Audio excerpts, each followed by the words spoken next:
We'll call to order the regular board meeting for USD 464 for Monday, January the 13th. Would everyone please join me in the Pledge of Allegiance?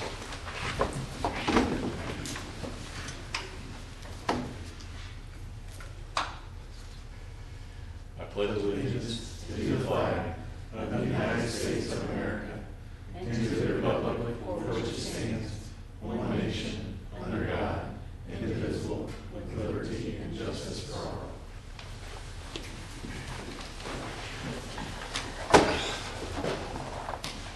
All right, I think we have, we need to approve the agenda, but there's one little modification on for item 1.6. So I'd like to amend the agenda, item 1.6 for Aaron Merrill, Esky & Associates Owner's Rep contract for update for McCown Gordon on the building bond. Is there a second?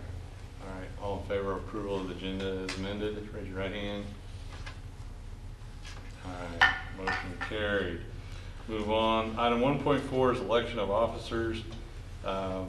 We did an election in July, but KSA, the rules changed last year, and we're required to take action to elect officers and the board schedule.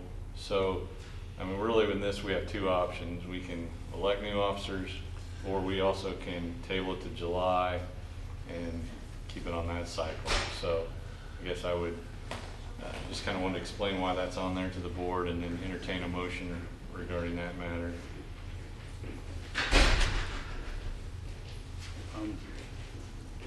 I like the July. That's kind of the pattern we've been on since I've been on the board. But I'm also okay either way with electing new officials tonight. But I think it makes a lot of sense to leave it in July. I'm willing to speak. Don't look at me scared, Karen.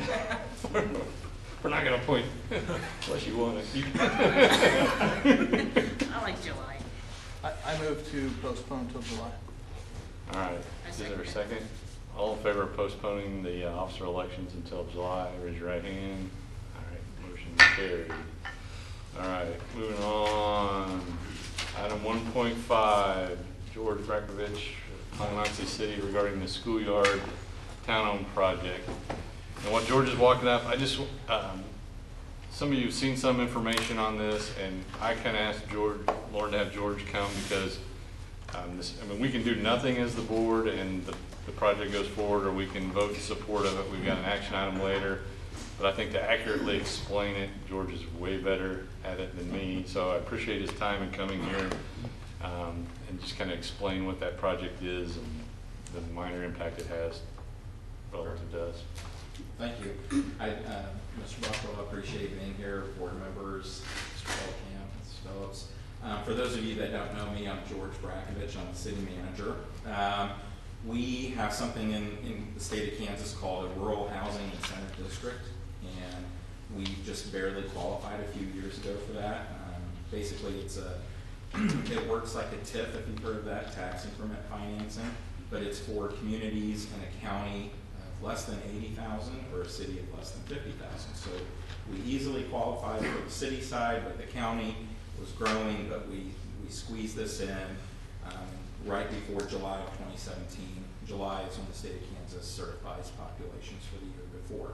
So we have about 7 pieces of property in the city limits that are eligible for this RHID.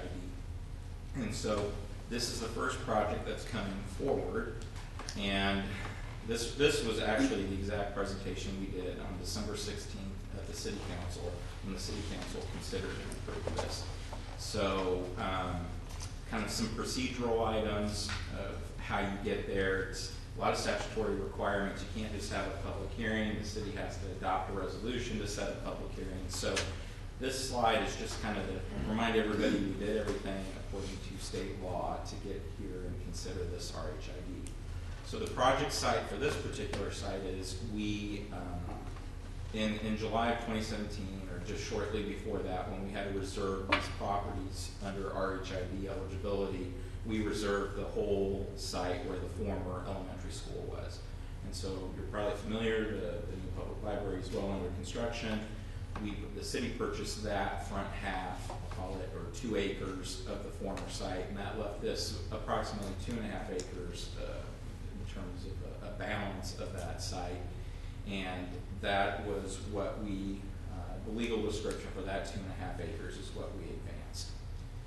So again, a little bit about the process. There's the statute that the state law that we abide by, but there was a lot of things to get there. So one of the first things we had to do was the city had to adopt a housing needs analysis. So at that time, we took a hard look and said, well, if there's something we wanted to offer an incentive on, what are housing product types that Tonganoxie is missing? So we're kind of on the high end. We didn't have any spec housing in single-family subdivisions where folks were building homes at that time at a price point of $325,000 or $350,000 and up. So that was one need we felt we had in the community. The second was there hadn't been any quality multifamily constructed in 20 plus years in Tonganoxie. And so the further we dove into that, we were finding that for the product that we had, lease rates were really high, but in terms of the quality of the product, in case there's anyone here that owns property, I don't mean this in any negative way, but it wasn't, the quality of the product wasn't warranting what people were paying in rent. And so we were afraid that rentals in Tonganoxie were kind of going to be in flux because pretty soon good renters were going to be tired of paying high rent for a low quality product. And quite frankly, we just had a shortage of available product, and so said, well, this is a good one to look at. The city had done a strategic plan in 2016 that identified housing as one of the main points in the city's strategic plan, and it said that it was important to get quality housing for people of all income types in Tonganoxie. So we felt like that was another check we wanted to hit. And then ultimately, this balance of the product corresponded well when the city updated our comprehensive plan, which is kind of the master planning document for the city. And we wanted transitions between downtown and single family, and that transition is good quality multifamily. So kind of checked a lot of boxes for us. The thing that's maybe not unique to Tonganoxie, as it is to other smaller communities though, is to build quality multifamily. There's just a construction cost that goes along with it. So we'll call that X. The variable is what kind of rents you can get in a community. So you build a $7 million project like this in Leawood, you get different lease rates per square foot in Leawood than you do in Tonganoxie, even at market rate. And so that creates kind of a gap, a financing gap in the project. And that's where an incentive like RHID is an important one, because we can use that to help offset some of the costs they see in public infrastructure that they place and improve with their project. And we can use public financing to kind of use that as the gap filler on getting the project financed overall. So the city considered this housing needs analysis. We adopted it by resolution. We had to send that report to the Kansas Secretary of Commerce. At the time it was Antonio Save. He approved that, and then we kind of set forth to look at what kind of projects we could get onto these properties.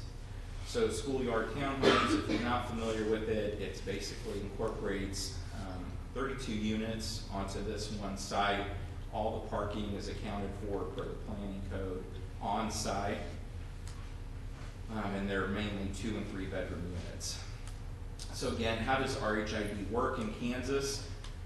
It's again based off the incremental increase in taxes, and the base taxes then don't count towards the increment. Now if that sounds confusing, don't worry, it is a little bit, but I've got a slide that kind of breaks that down with how those dollars are allocated now and how the future dollars based off this projected value would be allocated. One thing that's unique though in the state of Kansas, for a long time it used to just apply to TIF projects where there was a held harmless clause, but a few years ago the state legislature changed that and said, hey, any tax incentive you're going to offer has to have a held harmless clause for the state share as well as a 20 mil held harmless for the school district. And I'll show how that applies to USD 464. And then by law, this incentive can have up to 25 years to capture some of that increment that it generates. So those were the general parameters. At the time we did this, we thought the project would be around $6.5 million. As we've kind of shored up all the documents, it's crept much closer to a $7 million project. So of that, though, there's only certain costs that are eligible for reimbursement through RHID, and you can see those listed there. And for this project, we were estimating that there would be about $1 million worth of available costs to be financed through RHID. So what are the base taxes of the site? Well, surprisingly, when the site was split into two and the city bought the 2 acres, the county took notice and upped the value of the remaining 2.5 acres. So as vacant ground, it's appraised at $97,800. So walking through that top chart, you have an appraised value. Vacant ground is assessed at a 12% rate. Applying the 2019 mill rate, you get base taxes of $1,752 and some change. So the bottom box then is, how is that $1,752 distributed amongst all the taxing jurisdictions or taxing entities within that mill rate? And so you see that USD 464 share is $718.52.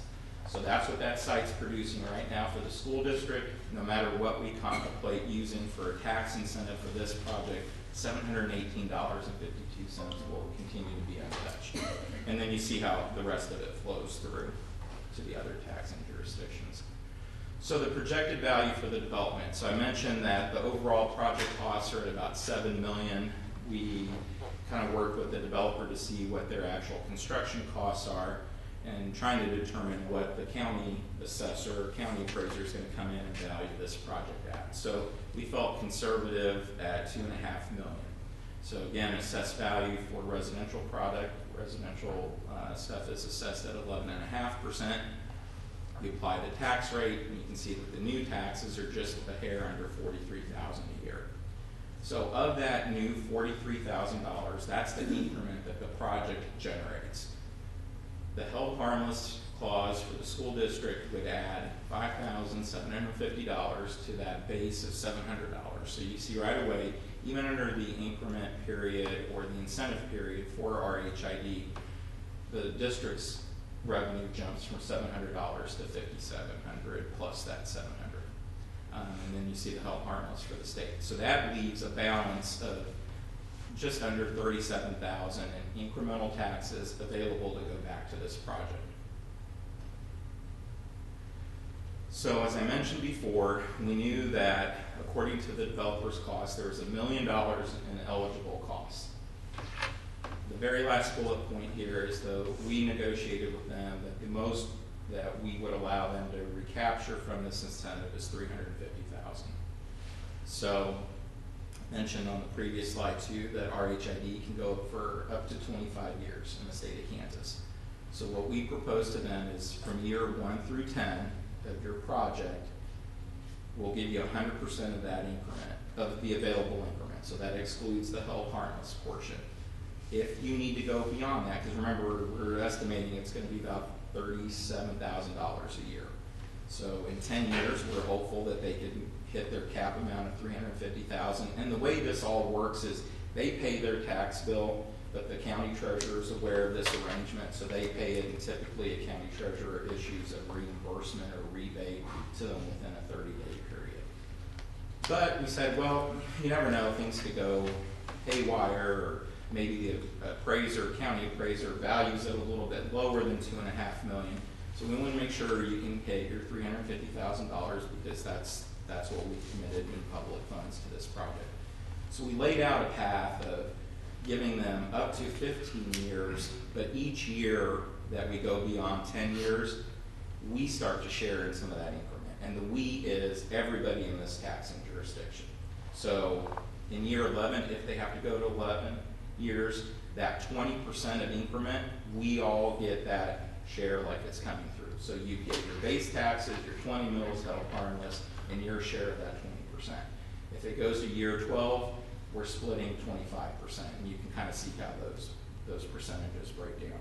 So we felt it was a fair compromise to the developer to ensure that they can hit that 350 cap, but at the same time, it puts performance measures back on them that says, hey, you better get it done within that 10 years. Okay, and then I just went back to the original slide of what we were looking for. So I went through that pretty quick. I've done development for a long time, so sometimes I don't do a good job of slowing down and explaining it. So I'd be happy to answer any other questions you might have about it.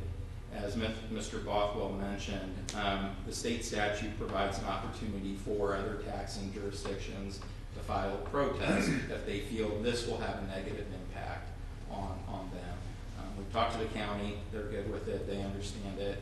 This is the first time the school board's seeing this. I mentioned we have a few other sites in town, and we're actively working at least one other development proposal, so we'll probably be back before you again with information like this. So I want to make sure we've all made time tonight. I want to make sure it's kind of clear as mud.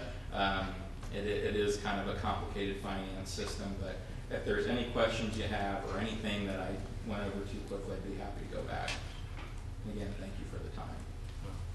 I appreciate it, George. And the second or third time I've heard this, so it's clear to me. I just want to make sure everyone has questions. And I mean, the city presented an agreement to Lauren and I guess I didn't feel it was right to just sign off or ignore it without everyone having all the information. And I mean, I think we're all for progress for the community and this just helps kind of clear up how the system works, and there is some impact to us, but it doesn't appear to be, I think the way the statute reads, a material disparate impact or something like that. Anyway, unless there's no other questions, again, thank you for your time and on short notice to come up here and give us that overview. And No problem. All right. Thank all you. right. Thank you, George. All right, Luke, you're next. Awesome. All right, Robin. Robin, I'm Luke. gonna tag them too. Yes, Yeah. yes, however you guys want to do it. Stand here.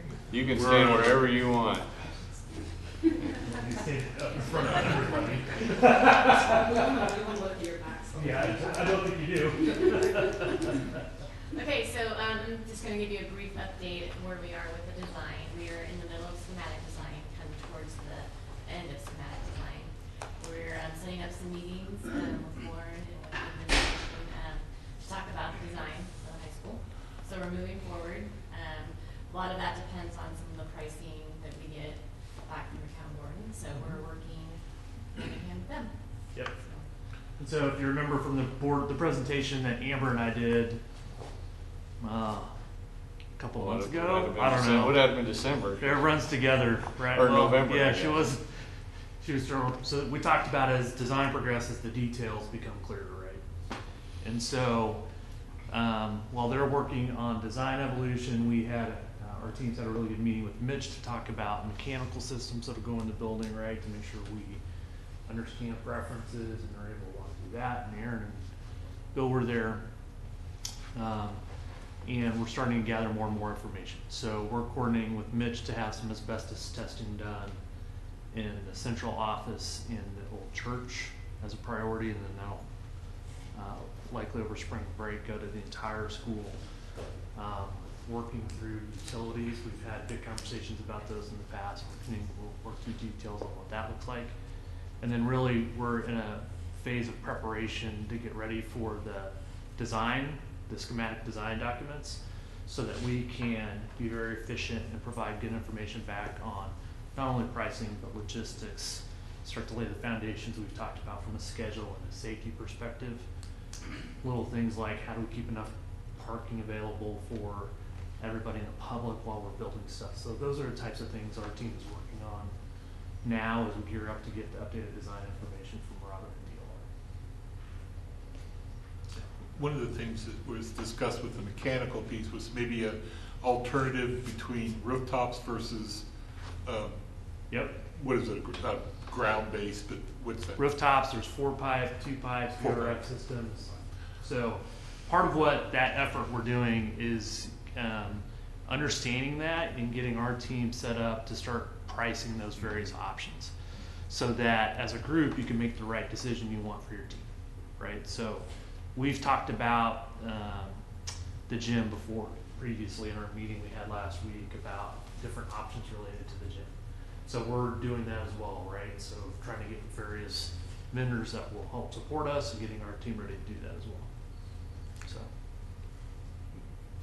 I mean, again, I missed the meeting last week, but, schedule wise, I mean, time, I don't know if I know we have a real broad schedule, but I don't know how we're doing on everything or. Yeah, so I can speak from perhaps a global perspective, is we're still working towards being able to do utility relocations and demolition of the old church for sure this summer. That's the goal we're headed towards. If or when the central office, and that's something Chris and I talked about a little bit last week, the timing of that could be in there as well. But gearing up to get some of that work going this summer while design continues through their progress, so we allow DLR enough time from a design perspective. So. Yeah, so what we're hoping is that we can get through some of these early phases or design decisions with the gym and with the mechanical system and come back to you in February at your board meeting to present schematic design. So that would be the hope. So if we have a meeting Friday at 9:30 with Robin, and I don't know, are you guys gonna be there too? Yes, I cannot be there personally, but my team's. Okay, and that's fine. So what do we hope to kind of accomplish in that meeting? Is it just updates with? So it's reviewing the design with you, Okay. making sure that we're on track, that we're showing the spaces where we need to, and so that there's a general aesthetic that you like. Can I be at that? What's that? Please, can I invite myself? Just kidding. So, well, I mean, is the priority still remains like how we laid it out in the meeting, the learning center. I mean, I've heard some things about alternatives on the gym, but I mean, that was like lower on the priority list. From Are we an trying to- overall construction schedule, yes, the priority is utility relocations, demoing out what we need to do to get the classroom wing going.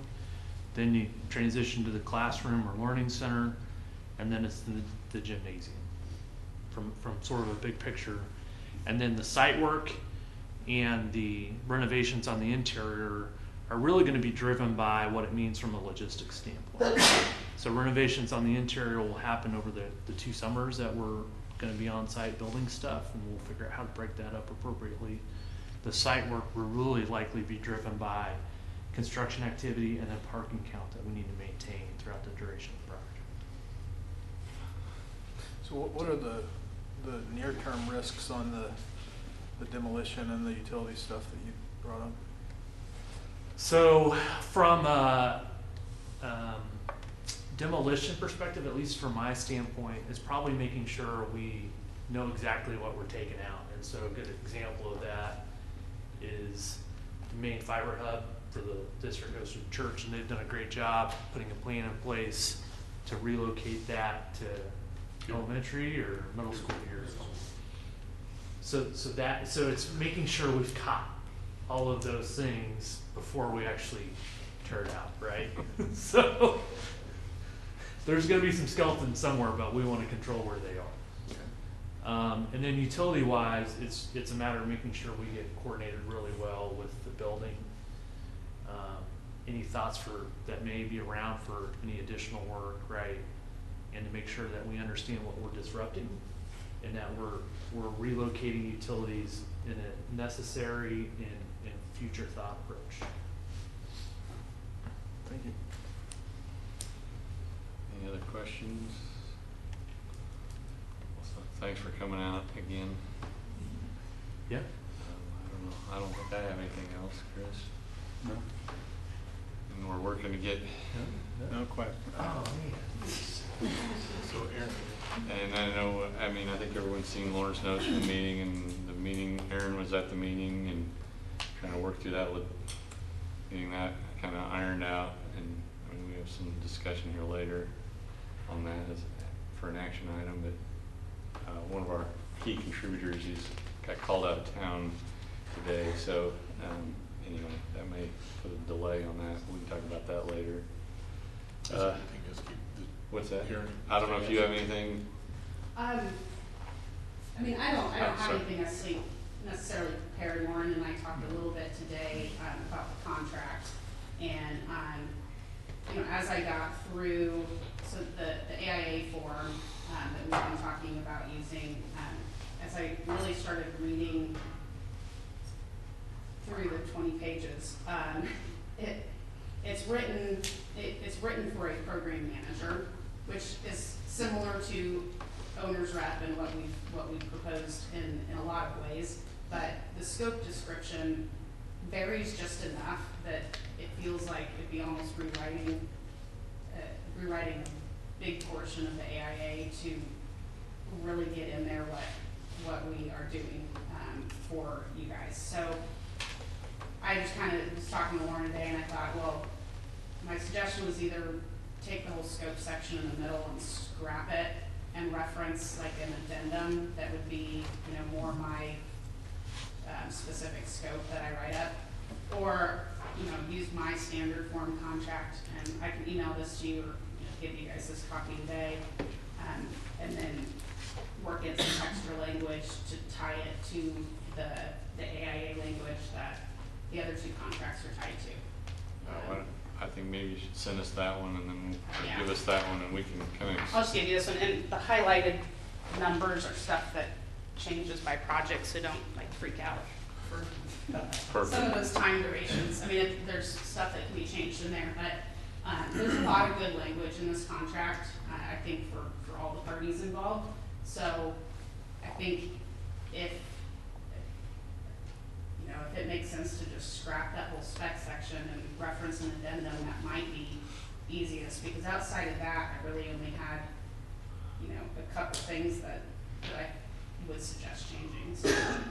I know we're trying to pull together another quick meeting on that with a group of us too. So, I mean, I don't. If you want to stick around till after the meeting, we can talk a little more about that. But I don't want to hold you here for endless hours of excitement. So we're trying to set up the meeting at some point Friday.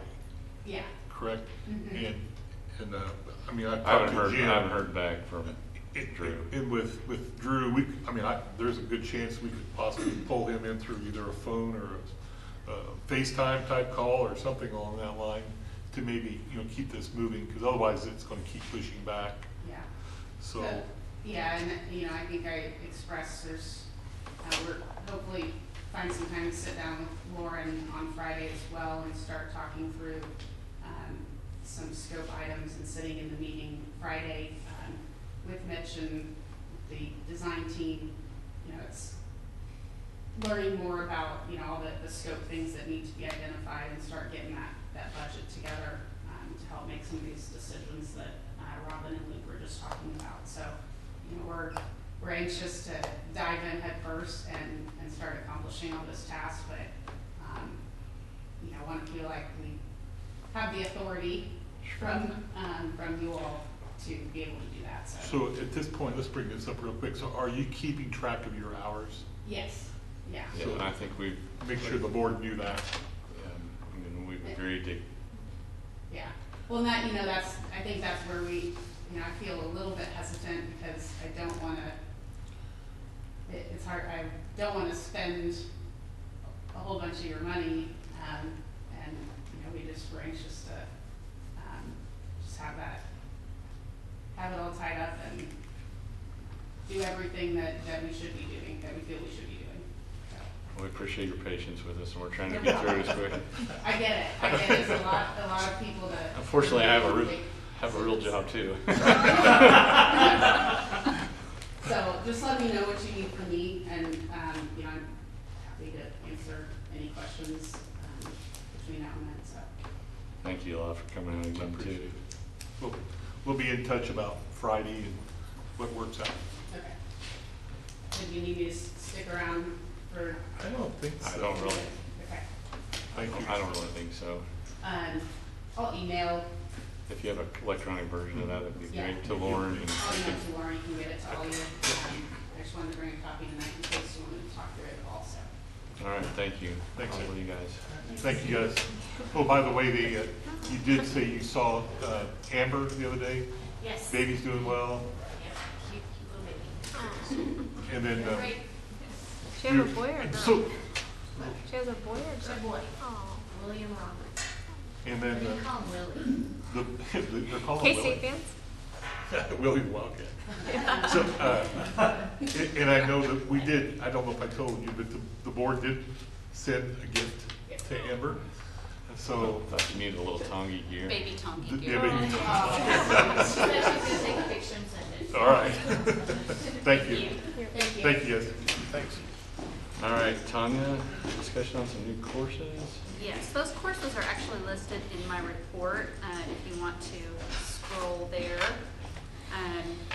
We don't have a lot, just a few. For the middle school, there was one course proposed, Introduction to Strength Training for the 8th grade, and that's a semester course.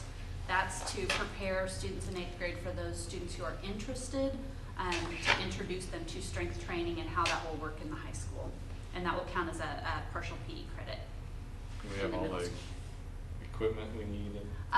Yes, we have mostly. There may be a few additional things at the middle school to get, but we really have most of it there already from when we had the PET grant several years ago. And you know, at 8th grade, they don't focus on lifting a lot of heavy weights. They do more of the form, making sure they have the correct form. So really, they don't have a lot of weights or things to purchase, just some things to work on their forms. The high school courses, there are 6 that were advanced to the word, and those are, one is Advanced Animal Science. That is one of those courses that goes in the ag pathway, and you know, we're adding an extra ag teacher. So this will actually allow us to offer an additional pathway for students. So it's a really good deal, one course, and then we get to offer a whole nother pathway. There are other courses, a lot of courses and pathways overlap, so you can take one course that counts for multiple pathways. So this is one that will complete a pathway. Also, World Geography. We taught this course actually previously, but it was called Modern World Studies, and this would be more, and that was a year-long course. This would be a semester course that really focuses on geography throughout the world, and would give students another option of an elective for a semester course to finish out their requirements for social studies. The last 4 are Introduction to Writing, Writing 1, Introduction to Literature, and Literature 1. Those are all English courses, and they reflect the Kansas Board of Regents changes that are taking place and will count for next year's graduating seniors. So the class of 21. I did include some information on the K-Board changes further on in my report. Those changes are actually giving us more flexibility in what we are requiring for our students. That the requirements used to be specific number of units, so 4 units of English, 3 units of math, but it was very specific in the courses that we had to have students take if they wanted to be college bound. So they would have to take English 1, 2, 3, 4 in order to be eligible for college bound. This is taking away the specificity of those courses and allowing us to define those. So while we'll still require our students to have 4 units of English, we can make those more appropriate to what our students need or want. So we're looking at adding some more pieces in for students who could be college bound, but might also be career tech ed bound. So maybe I'm a career tech ed student and I really want to focus on something that pertains to my pathway. Maybe a technical reading and a technical writing course would be more appropriate, but wouldn't limit me to just my pathway. I could also go on to college bound. So it gives us more flexibility in those courses instead of making them very specific to what used to be the requirements, or are still the current requirements for the graduating class of 2020. So those changes will take place with the graduating class of 2021. And that information is further on. If you have questions about the K-Board changes, just let me know, and I'd be happy to go over those with you. There are some other courses that we may possibly add. They were not ready by the time we had our meeting, but we really needed to push this forward because we have student enrollment coming up for next school year. One that we're still working through, at the middle school, we are looking at industrial arts and vo-ag combo. Right now we have an industrial arts program, but colleges and universities are seeing an increasingly smaller number of graduates. So in the state this year, they'll have 3 graduates for industrial arts. So trying to find those students and keep them here as teachers is becoming very difficult. So if we are not able to find an industrial arts teacher, we could do an industrial arts VOAG combo. Those are still a little bit difficult to find, but we have had some more applicants for the VOAG course. And the way the licensing works at middle school, it gives us a little more flexibility where we could combine those two and have some industrial arts, some VOAG at the middle school level, which would prepare those students for both pathways at the high school. We won't know more about that until we've contacted some industrial arts grads for this year to see if they're interested in possibly coming to Tonganoxie, but we're still working on that. High school level, there could be 2 courses added, or more than 2 actually. The diesel mechanics piece, because we were able to hire another VOAG teacher at the high school, that's freeing up Tony Maurer to teach more of his courses. But Pittsburgh State University has approached us with the possibility of offering diesel mechanics here at the high school, which is huge. That is something that's very much needed, very high in demand, and through that partnership we'd be able to offer those courses and have them count towards Pittsburgh State or for college credit. We are still working with Pittsburgh on that, so we don't have any specific details, but they would define for us what that looks like, and then we would come to you with those courses after we get the information from Pitt State. As our ESL numbers increase, those are our students who speak another language. English is their second language. We're seeing increasing numbers, but if we get to the point we have to add a specific course at the high school for those students to help them learn English and survive in their classes, then we will do that.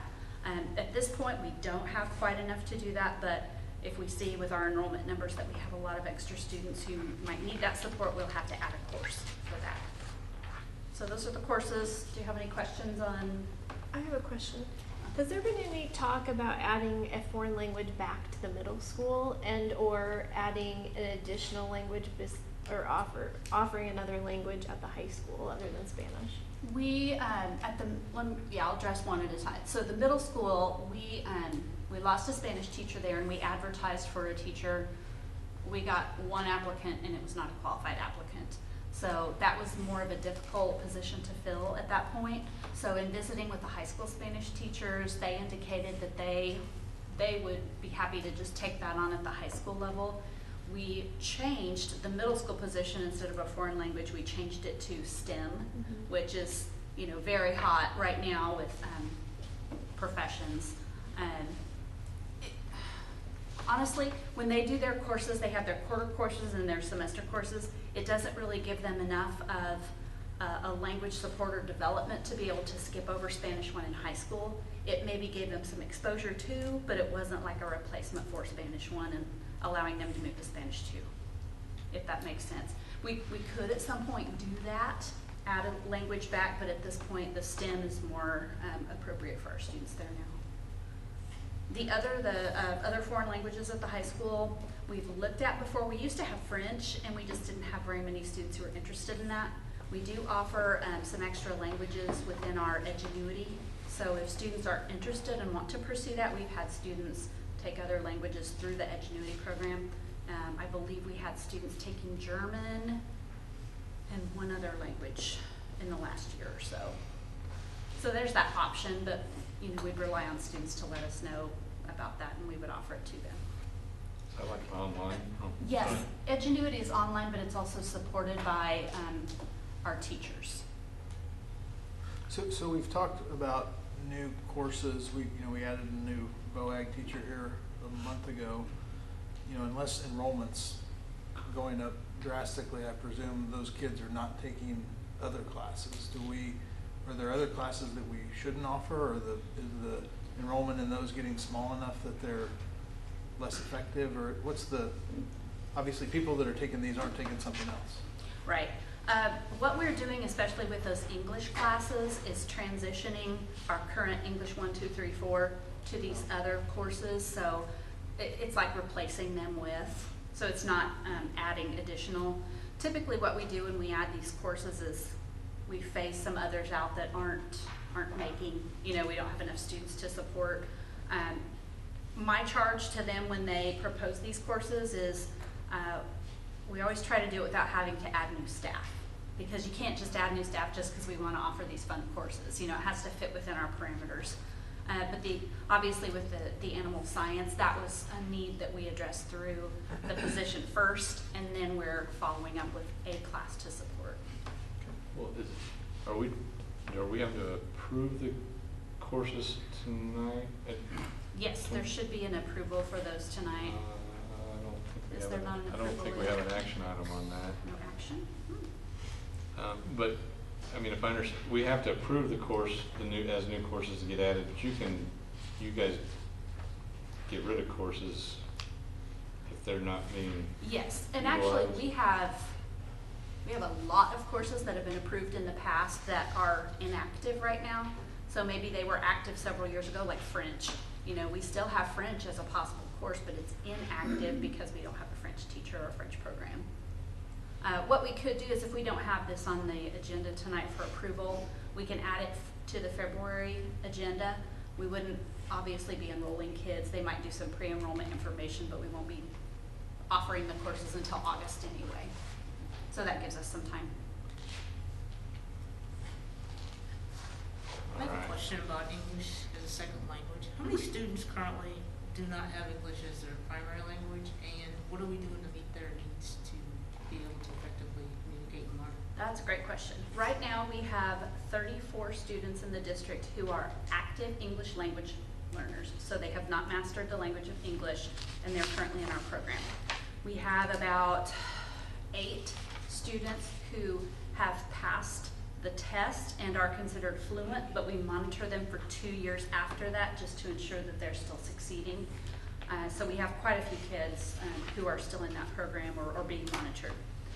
We hired a teacher who is a licensed teacher, but who is also functioning as our ESOL coordinator. She has her licensure for that, and that is her position, is to serve district-wide. She works in the elementary, middle, and high school supporting those kids. She meets with their teachers. Basically, every student in that program has a document that's very much like an IEP. It's called an ILP. And it lays out what the accommodations and modifications should be for those students. And then she meets with those students regularly. At the high school currently, it's during their homeroom time. She meets with those kids, and then she meets regularly with their teachers to support them in the classroom. Middle school is during the day, and elementary is more of a push-in program where she and another aide go into the classrooms to help those students, but they also do some pull-out as well. We have several different languages. Currently, Spanish is what we have most. We have Tagalog, Russian, and Hmong. Those are the 4 current languages in our district, those students. So how many more do we need, or we think we'll have to add another position? It really Would they- depends. Would they all have to be clustered more like at the high school, the middle school, or the elementary, or how do you address that? Yeah, it really depends. If we have a large number of high school students, then we would offer a course at the high school that would support them. Right now, we serve them during homeroom, so that works well. Middle school seems to be the school where we have our fewest number of English language learners. So there's only just 4, I believe, there at the middle school. And the elementary has quite a few, but a lot of them come in as preschoolers, not speaking the language, but by the time they're in 1st or 2nd grade, they're becoming more fluent. We do occasionally get move-ins that come in 7th grade and have never been in a school before. And we've had quite a few of those kids lately. We had some come as refugees a couple of years ago. It's interesting dynamic. Good questions though. But we do have to serve those kids by law, so we are meeting those requirements. And I think the addition of that ESOL coordinator was just a lifesaver for those kids. She's been able to provide so much support that was not there in the past, and it's just been wonderful. Any other questions on that? Thank you, Tanya, for the update, and you'll get on the agenda the courses for next month. Thanks, Audra. Mitch.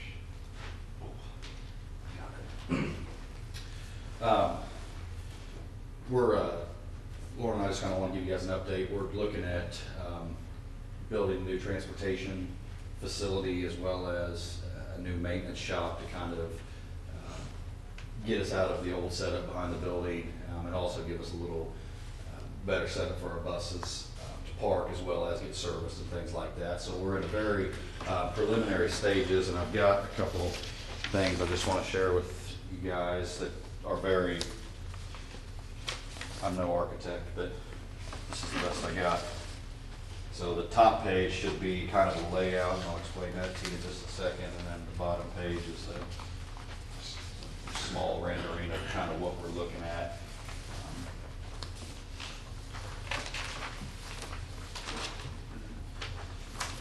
So I think we've decided that the best course of action is to maybe look at pursuing a facility out here behind the elementary, across the street from the water tower. So that's what that top page looks like. Basically, it's on the other side of that access road from the water tower, and it's roughly a 10,000 square foot building that would house a bus mechanics bay. So basically, a large enough building for us to pull a bus into, work on it, whether it's stop signs, lights, just basic repairs. Right now, our bus mechanic operates out of a van in front of the district office. So I saw him out there today, the poor guy. It was snow and slush, and we don't have anywhere to pull a bus into. We don't have anything like that. So he was out there, rain or shine.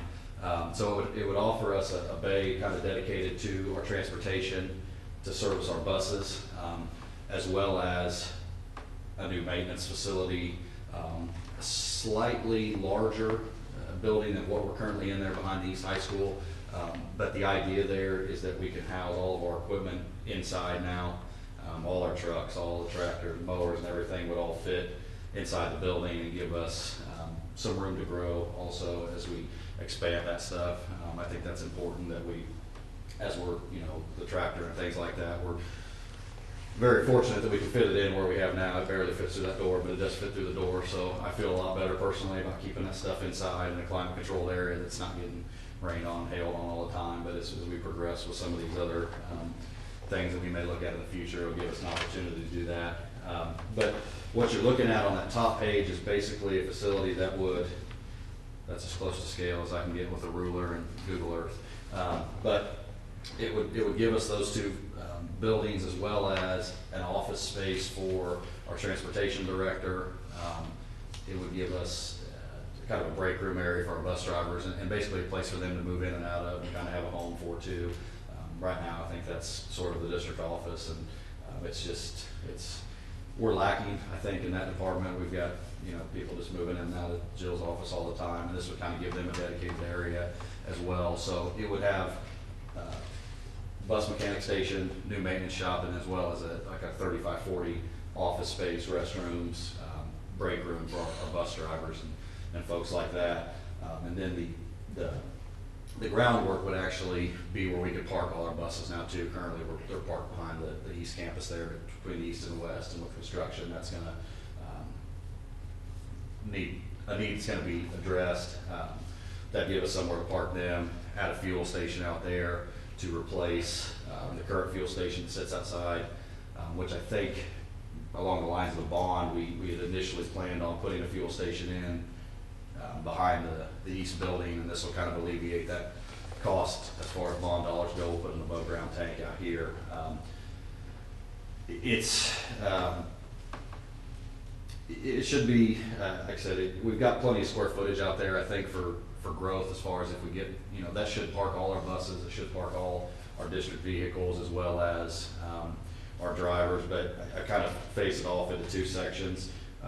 The first one, that's the closer to the street, there is about 84,000 square feet right there. And so that should be enough to house a 10,000 square foot building, as well as about 75,000 square feet for parking, just being able to pull through. That's a very limited design, but like I said, it gives us opportunity for buses to pull in one way, pull out the other. If I'm not mistaken, and Joe can probably correct me, they start their routes here for the most part. So now they're just pulling out, starting the day, and finishing, or they're starting and finishing here. So it gives us a lot of luxury there too as well. But again, room to expand there through the back. And the second thing is just a rendering. The board had come up with us based on a very brief meeting, but we kind of like the L-shaped building with the offices going there in the middle. So I've got meetings with some other contractors later this week. We've kind of discussed how we want to go about this, and I think what we've decided is getting somebody to come in and do the grade work and level all the site work and do all that and provide us utility hookup, and then possibly bring another company in that will actually form the structure and put the building up. So I've got meetings with a couple of contractors here at the end of this week to kind of start putting a price to all this, and kind of figure out how we want to manage the project from that standpoint, whether we just want to turn it over to a construction company and say, we need this building on this plot, or try to do it as where we can make the bids as competitive as possible through the building companies, through the construction companies, and the grading and utilities and things like that. So that's kind of where we're at right now, and hopefully here in a week or two. I know Lauren and I have talked. We really try to want to get going on this, so it's if we can get all this done and out of the way before the next school year, before the construction starts on the bond, I think that'll go a long way with alleviating some stress and some parking issues and some things like that. We're not worried about bus traffic at the other building as well. So, have we worked into what maybe we can afford? I mean, Well, it seems like we kind of have to. I mean, I don't know if we want to tell. That really. Where I'm at right now is this would have to go out as a 5-year lease purchase. With, I mean, we would have to set up a situation or a payment that we can afford past the 5 years. The other option, of course, is that if there is some finances left over from the bond, it would be directed toward this purchase. That would be my best case scenario, but we also have to plan for if that doesn't happen. So that's Where you're at now is basically to put together something to have a couple proposals, RFPs for site and grading work, and then a second one is a building, possibly. right. and the plan would be to probably be able to present that February. I think is And I'll work on the financial piece and have a better idea of what that might look like. That may be something. So it's several. If you're bidding pieces. it, whether we want to know that confidentially, so we Right. kind of have a doubt. I mean, Right. what our budget is. Right. We have kind of an idea, but we have to really narrow that down. Yeah, no, I think once we start seeing how they want to handle the construction of it and getting some of those prices put to it, I think will help a lot, because I think we've got an idea of it. I can see it going. I can see it going both ways, to be real honest with you. I can see it being a lot cheaper than we think it could be. I can see it, going the other way. So You can probably make it as expensive if you want. I can do that. Right. I can get Kyle in for money. Oh. Expensive money. Perfect. So speaking of that, Yeah. so not my only concern, but always my concern is trying to make everything look similar, Sure. like campus wide, right? Yeah, agree. So, like one of my things about this building is I don't think it has any design elements that match the middle school. So that, this is a more modern looking building, and that's a more Yeah. traditional looking building. So then, if you built this like as it is here, Sure. I feel like now we have a third element, right? So I feel like, that would be important to me that, like, I know this is just an initial drawing Yeah. to give like a concept, but like when you go into that, and I don't know if that's something that, DLR could help with, just kind of. But So, in my brief research of it, I think with these type of buildings, you're talking about a modern building, basically, was what I call it, but it's a large metal building. What they could do with these, buildings is pretty incredible as far as brickwork, stonework. It's not, you can do it as basic as a tin wall and a tin roof, kind of very similar to what we're in now, sitting behind the building. But I think with the face of it, with that little office section, I think that, what I've looked at, the catalogs and see, we can do some brickwork and things like that, depending on how in-depth we want to get. And I think a lot of that too, if we can, landscape design, if we can kind of start marrying that up on, but that's a broader scope project for the district, could help with that a little bit too. So I think we'll have the opportunity to stay in a similar color scheme, and then, like I said, I think they can do, you can go as simple as a tin wall, or you can have a, half brick wall with some stone elements that may be able to match up I the think that's area. what the gym is. It's a metal building with brick on it. Oh, right, yeah, Over here. right, yeah. But I mean, Yeah, you don't I mean, want I just three think- buildings You're sitting out talking there. style. I'm type talking even. style. Like, Yeah. I know like Wrap Factory in Edwardsville, they have like all those buildings where that is on Yeah. 32 Highway, they have a type of, I don't know what it is. Format, It yeah. kind of looks like stucco, I guess, on the outside, which makes it not look like a Morton That's building right. as well. But even at our house, our Morton building used to be brown and we painted it all white with black roof and it looks completely different. Like Sure. color makes a big difference too, but I don't think want that just making sure everything's one concept, That's and what if DLR is designing the new high school, like, it's a perfect opportunity to make sure that we try to bring it all together at this point in time. And I think we can do that. Like I said, I think what I've seen is they have unlimited potential for as colors, styles, whatever you want. So when we get into that, I think we can definitely keep that in mind for sure. Have we thought about, and I certainly like this location more than out on the curve, but, not that any of us want to go out and buy 10 acres somewhere else, but are we sure there's nothing for this space where we want kids to be someday? Because, we can put buses anywhere, but if there's something where we want the kids that's right here, that, they're not making any more ground right here. Yeah, I personally do not see expansion into that area. You don't have to go very far to the east or south. It gets very, very rough back there. And I just And that want was- to make sure we thought of it. I think there's a lot more potential for those expansions on the curve I that do too. are unknowns than out here. I feel a lot safer with not infringing on some of that growth over there. And there's not enough room for another school out here. There's just not enough of the map for that. So we talked about that, Justin, but Okay. I feel pretty comfortable with it. There was some initial discussion with another possible opportunity off-site, but I think we're trying to weigh out No, doing it on ourselves as well. And I think that's a real concern too. I think keeping it near our campus is pretty big as far as if you're looking long-term buses moving in and out near where we're at. So, either spot was good with me, curve versus here, but I would be a little hesitant to get too far away. The closer we can be to the buildings, I don't speak for Jill, but from a transportation standpoint, I think it's better. And then personally for our maintenance department, it's just the closer we can be, the better. And this actually puts us closer to. I agree with all that. I just Sure. want to make sure we thought through it. And I like your point, Mitch, about the landscaping, because I could see berms, Mhm. trees, and screening to where this is not even a visible product Yeah, very easily. I think we could do probably do some pretty neat things with He it. said once- nicer. I was just gonna say we plant some evergreens or anything, hide it.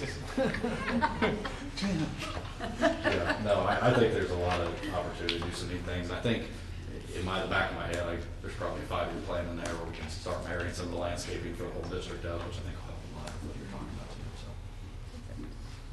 too, so. Yay. Maybe. Good answer. Yeah. Thank you. Is there any other questions for Mitch on this?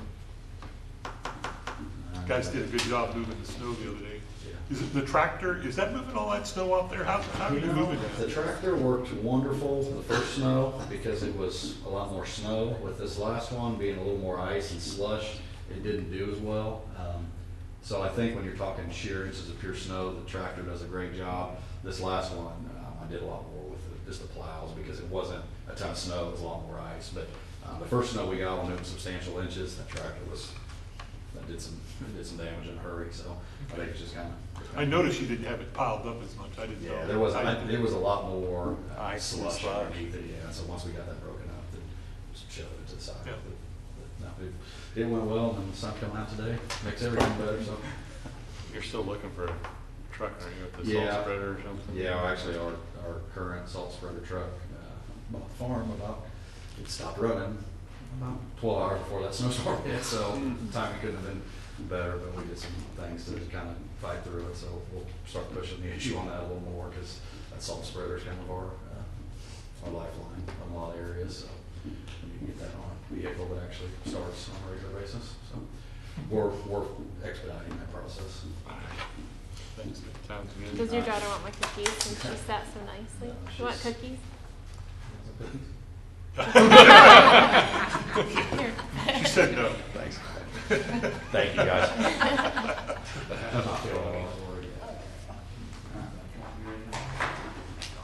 You did such a good job. All right. Yeah. Yeah. Oh, I'm in bad shape. How about a 3-minute Yay. Please. recess? Please. Reconvene here at 7:03. We'll call the meeting back into session. We'll move on to the consent agenda. Item 2, is there a motion to approve the consent agenda? I'll make a motion to approve the consent agenda. Is there a second? A second. All in favor, raise your right hand. All right, motion carries. All right, that gets us to item 3.1, patron comments. Lisa? Thank you for the chance to speak tonight. I know several of you, Mr. Surgeon, and Ms. Patterson, I have 3 children that attend the district.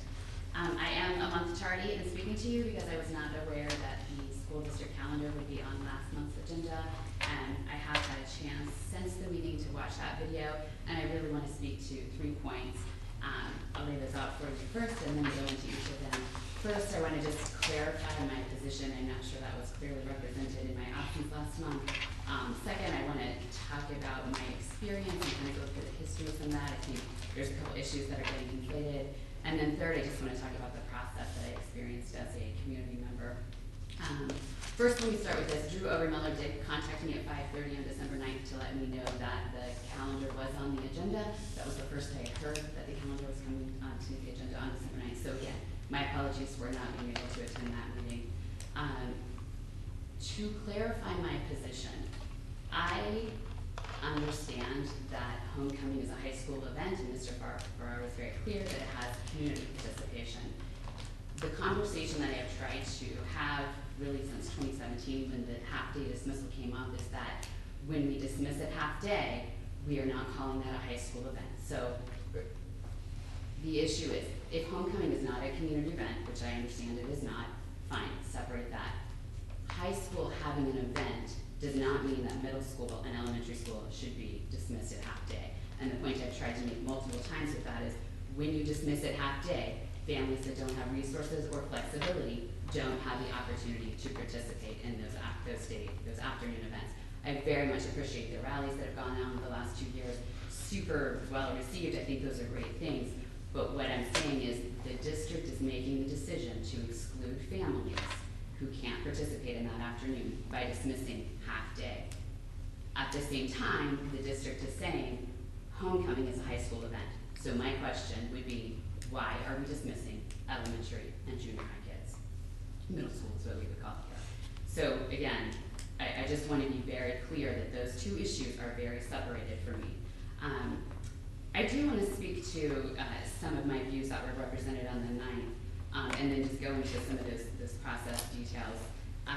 To be clear, the conversation around the calendar being able to be amended is very interesting. When I came in 2017 and first spoke to this topic, I was told it's a 2-year calendar, it's been adopted, we can't change it, it's a half-day for the next 2 years. Again, I appreciate the time that staff and administration took to meet with me. I understood the item would be presented in January. Again, that there would be calendar committee discussions. I asked multiple times, are those public? Can we participate in them? How can we give input to those? Because the issue is about dismissing half-day for homecoming. Why is that happening if it's a high school event? Why are you sending kids home alone? So the point that I'm looking to make there in what is representing is that it was very clear to me in the past that the calendar cannot be changed once it was adopted. So very frustrated to hear in the recording of last month's meeting that the calendar can be changed. There's just a real disconnect in those facts there. a number of points of what my experience has been. I'll just transition onto that. I appreciate that the comments about this isn't a big public input piece, that we haven't had a lot of feedback on it, et cetera. And that's fine. I definitely understand that. I think what's frustrating as a patron is that I have taken time to come multiple times to meetings. I've met with staff, moved through the process.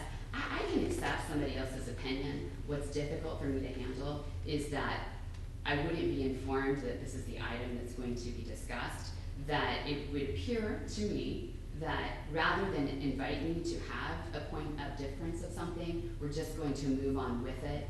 To hear the comments that were made on the 9th that, well, we have to move forward because the calendar committee has put this forward and you'll be going back with an objection.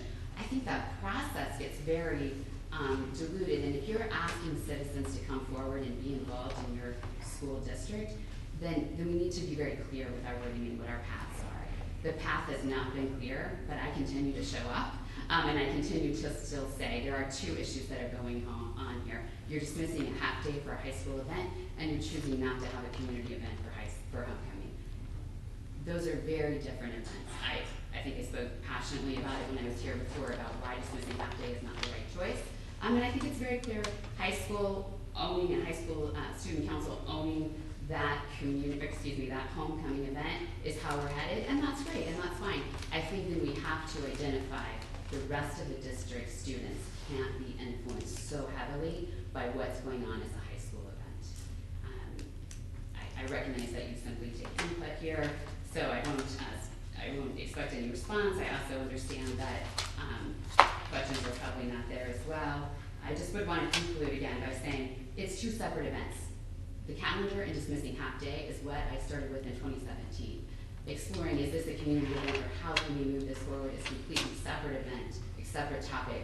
And I think that other people on the board have had input into that, and I understand. Again, I don't have a problem with having a difference of opinion.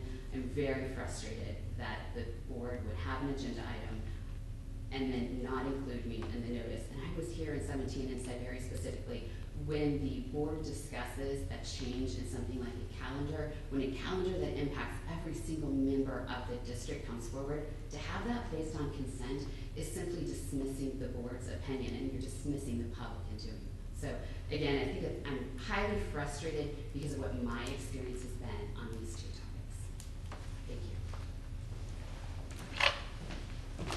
Thank you for your comments. All right. If there's no further public discussion, we'll move on to item 4.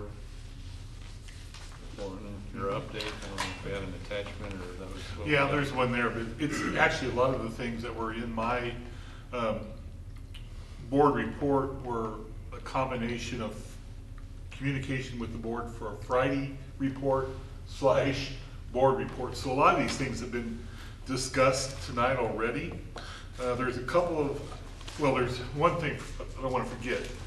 This is Board Appreciation Month, and that's why the cookies and the nice thing that Barb put together. Appreciate her doing that for us. But also, I think this is the time for us to let our board know how much we appreciate their input, their leadership, their vision.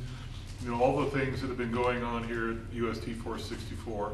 I know the community, the staff, the students, and the administration appreciate what you guys are doing and giving up a lot of time and a lot of personal time, a lot of meetings, but we're making a lot of progress, and I think that's the final. So thank you for your service, and like I said, January is Board Appreciation Month. Well, also want to welcome Justin on the board. It's kind of a seamless process. You know, they said you fill out the paperwork. Is that right, Audra? Mm-hmm. So there you go. Thank you. You know, it's really you made a great impression because you've been coming to meetings basically since July, I think, pretty close to that. And, I mean, that means you care and you want to be involved. One of the things that we want to do at some point when we get everybody here is to get a new board picture. But we want to do that when we have the full committee. So we'll get that on our website. Do we have his picture for the week? we all have individual pictures, I don't know. We want to make sure the public knows you when they see you. Okay. Anything else we need to do with that? Okay, we're good. Okay, couple things. I mean, as I said in my report on, I guess I sent it out Sunday, we're off to a fast start as we move into January, and here we are already halfway through January. We've had a lot of meetings. There's been a lot of discussion over a wide variety of topics. We have a lot of, movement with this owner's rep situation, with the transportation maintenance building. I've sat in a series of interviews to fill some positions. Tanya's been working on some of the ag positions. I know that you've been very proactive. I'm appreciative of that. I do want you to know that the Frontier League superintendents are continuing our discussion with the private versus public schools. We have another meeting next week in which we are inviting a wide variety of superintendents to get on board, to be more vocal, because right now it just feels like it's a few of us. It feels like there's just the Frontier League, the 4A leagues, and not a lot of the other school districts are experiencing what we're experiencing. And that's just how it is. So we're trying to expand that discussion. It's been a slow process, believe me. Keisha is very conservative, and they're not really willing. I mean, they're willing to listen, but the action piece is lacking. And so they don't know how to handle it. They're worried about lawsuits, and there's a lot of things going on. I did, on the West Haven Baptist Church, I think I need some clarification on some timelines here. There's been some discussion with the board and myself.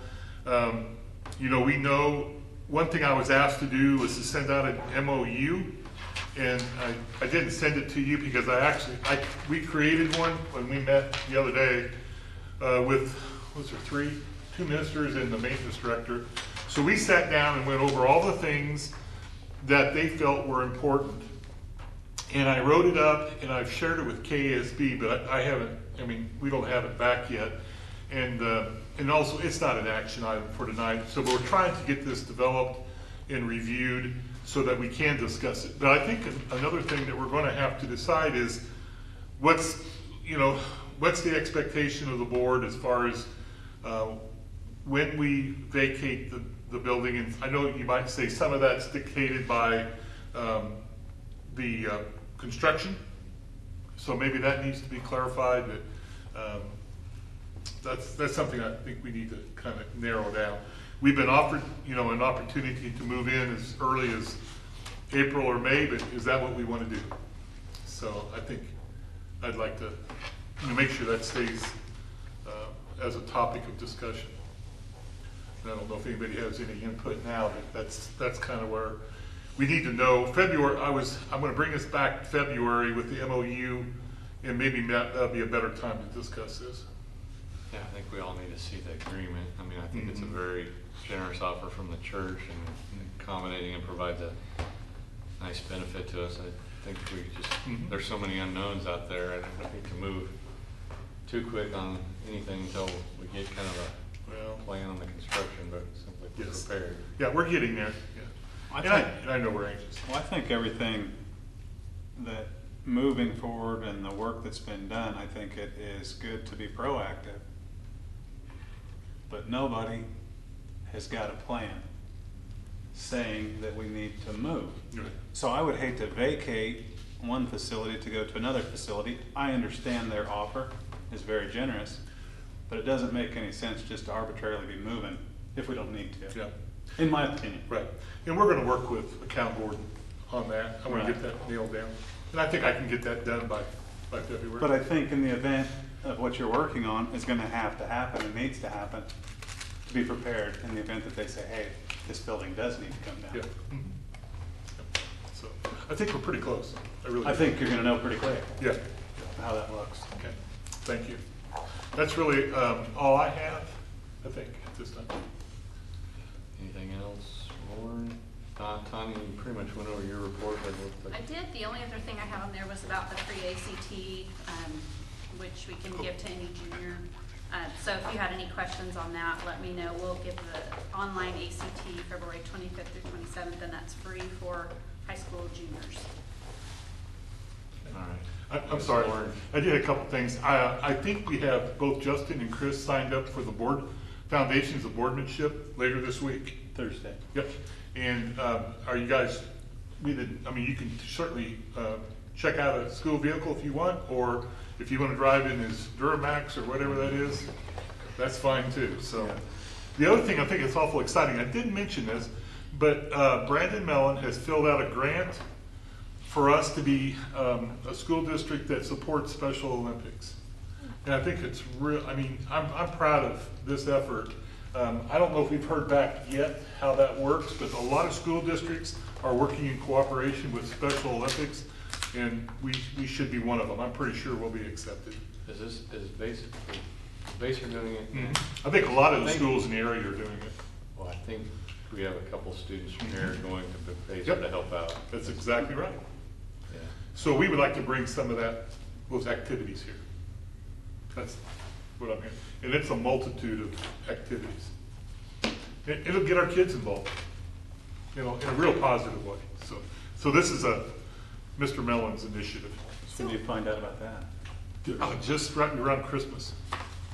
When do you get accepted? Are we? Oh, we'll know. We should know soon. He told me he filled out the paperwork and sent it in right before Christmas, but I haven't heard a report back. So I'm thinking in the next few weeks we should know. Yeah, it's kind of exciting. I Yeah, know, I was gonna, I don't know. Well, I was wondering when he, cause there's a teacher that, not ag teacher, but the industrial arts is what I wanna call him, but it filled out the grant, then he got the grant right before, and then he took a different job. Whatever, and then Exactly. if Brandon Mellon, and then if he did this, so it just makes me wonder, so how do you know all the I don't know how that works. Like, how do you know what grants are all out there, and do we have? Are we missing opportunities? That's what I'm wondering. I think a lot of it, and this is from my perspective, and this is the grant writer, but a lot of word of mouth. What are good things going on in other school districts? And ADs talk about those opportunities, principals, superintendents, and it's word of mouth. And what else would you say, add to that? I get a lot of information about what's out there, and we pick and choose what we want to apply for based on what strings are attached. Sometimes you have to buy things if you get this money, and those are a little more difficult. But we try to limit them to the things that are appropriate to the school district and benefit us the most without us having to spend beyond, or send, and Right. a lot of extra strings attached. Okay. All right. Any other questions for Lauren or Tanya? If not, guess we'll move down the agenda. Item 5, owner's rep discussion. We have the interlocal. That's 6. 6.1. But we got 5. We got 5.1 is owner's rep Oh, I'm discussion. I guess we didn't make it an action item. Maybe it is down here. No, we just have it as a discussion item. I guess, Aaron kind of, we approved Esky and Associates as our firm. I know there's Chris and Kaya and Drew met with DLR, McCown Gordon, and kind of try to iron out that scope. I think we've trying to work out a contract yet, and we've kind of got some updated pricing, but there's still a few questions out there, I guess. And I don't think we're necessarily in the position to adopt a contract yet. We're trying to arrange another meeting to iron out some of those details. Drew, and Chris, me, myself. If someone else wants to be involved, you're more than willing to participate. You just know that if you have 4, we have to call a meeting. So we're working through that. She's anxious to get excited. It's just kind of a large item to add to what we're doing with this, and just trying to get it right, I guess. So Anyway, that's kind of, I thought we had it as an action item, and I was gonna suggest we just table it, but. It's the only rough contract, it's 6. Oh, it is on here, so I guess, We're not ready. I don't think we're really ready on that. I What's have a that? question. Sure. So, let's say we approve that contract and we're all, everything's set kind of where we're direct, or whatever, we're moving forward. So, if I as a board member have questions about, I wanna know, here's one of my questions. It's important to me personally that you don't see the mechanics on the top of a building as you drive by. That bothers me, right? So if I'm just curious, like when you're designing there, is it possible for you to design the building so that we don't see the air conditioner on top of the building? So do I email you that question, or do I email her No, the no, question, it or would how be- does that work? I would email me, and then we work together on that. That's what I was wondering, what And- kind of that process is. No. I think we 'cause- still funnel our stuff through. Just funnel through Lauren, me. Lauren, okay. so he's aware. And I will forward anything on. And so much of that is the cost prohibitive piece of that. Right. I mean, that's really what it comes down to. But it doesn't hurt to ask the question, and maybe No. it's an easy fix, and maybe it's not, but I like questions. Yeah. All right, with that discussion, we'll move to item 6.1 is approval of interlocal cooperation agreement with the school resource officer. And I think we've talked about this when we had, sorry, I'm getting my things mixed up. We had the deal with the city, but this is the payment structure for the school resource officer. So where we're at with this is it's been reviewed by all parties, and it's just approval for us to sign it, legal and everything. And it also has some information on there about what they can and can't do as far as writing tickets and things like that. But the city generated this. When we sign it, it goes off to the Attorney General, Kansas State Attorney General, for review. So we had a similar agreement in place previously. Right. Now we're just expanding because we're paying a Right. larger percent of the cost. Yep. Is there any questions about the document, concerns? If not, I would entertain a motion that we approve the interlocal cooperation agreement for the resource officer. I move that we approve the interlocal cooperation agreement. Is there a second? Second? All in favor, raise your hand. All right, motion carried. Move on to 6.2. I guess I would move that we table it. We don't have the contract, so I would move we table this to a later date. Is there a second? Second. Second. And there, all in favor, raise your right hand. All right, motion carried. 6.3, approval of the athletic training services contract. I think we've already had that in place for LMH. I mean, it appears to me that that's no charge. Right, it's a 3-year contract, nothing changes financially. Only thing really is name. I think what I was told is that Their the- legal entity yeah, name yeah. change. But it's been a great, great So program. they just for- have the ability to bill for any services rendered to whomever they render them to, right? Doesn't cost the district anything. Is there a motion to approve the athletic training services contract? I make a motion of the approval of the athletic training service contract. Is there a second? Second it. All in favor, raise your right hand. All right, motion carried. 6.4, the approval of KSB policy updates. I think this was a very limited update. Karen and Drew volunteered to kind of, I don't think everyone got together, but We, Together, but I did review it. Okay. It seems pretty straightforward. yeah, it's basically clarification of the investment of funds, period. And I read through it today too, and it's cutting out a lot of the verbiage and making it clearer and more concise. So, yes, I would support approval. I spoke with Drew this morning. He didn't have any questions or concerns about it as well. So is there a motion? Is there any questions? If not, I'd entertain a motion to approve the policy updates. I make a motion to approve the KASB policy update. Is there a second? A second? All in favor, raise your right hand. All right, motion carried. The KSD tobacco-free school grounds. That was from the Kansas Department of Education. I guess it's kind of a policy, but it's just seems like we're just supporting their initiative. input. The State Board of Education is pushing this. And, I mean, there's nothing earth-shattering in this, but it is talking about the tobacco-free, schools, the vaping issues that are going on, and it's just showing support to the State Board of Education, so. It's not really changing any of our internal No, policies or no. anything. Is there any questions about that item 6.5? If not, I'd entertain a motion to approve that item. I'll make a motion for the approval of the KSDE Comprehensive Tobacco-Free School Grounds Policy. Is there a second? Second. All in favor, raise your right hand. All right, motion approved.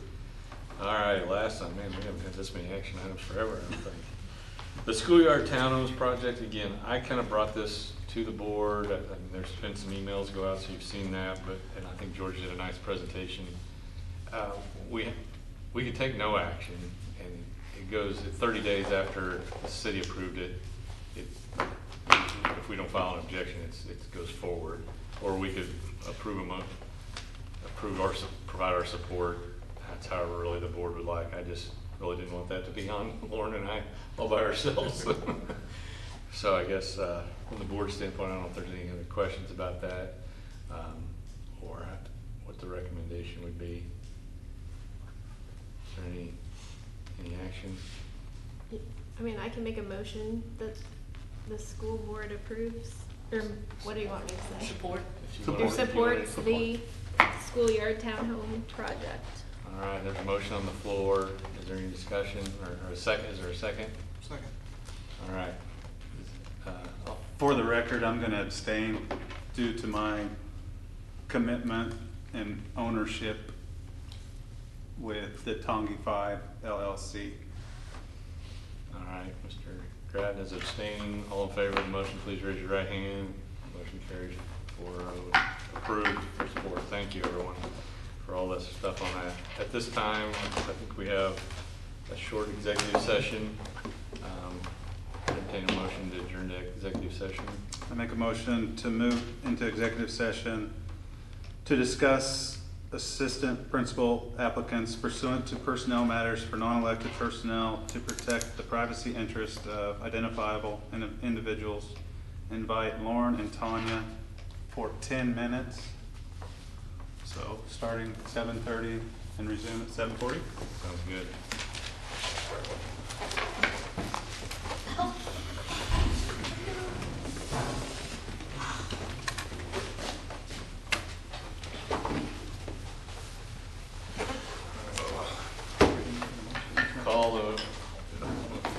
Call the meeting back into session. From executive session, we have one action item. And I would move that USD 464 hires Ashley Ulrich as the assistant superintendent for assistant principal. Sorry, Too many things going on. See ya. Assistant principal for at the THS for the 2021 school year. Is there a second? Second. All in favor, raise your right hand. All right. That motion is approved. All right, any other discussion? Just let me know about Friday for meeting with Aaron. That's a loose end. I can make whatever. And I think it comes down to Jim Drew. Waiting for Drew on that. And then, yeah, let's try to, we got the picture hopefully in the future to update the website for the board. Other than that, if there's nothing else, guys waiting for it, meeting adjourned. Thank you, everybody.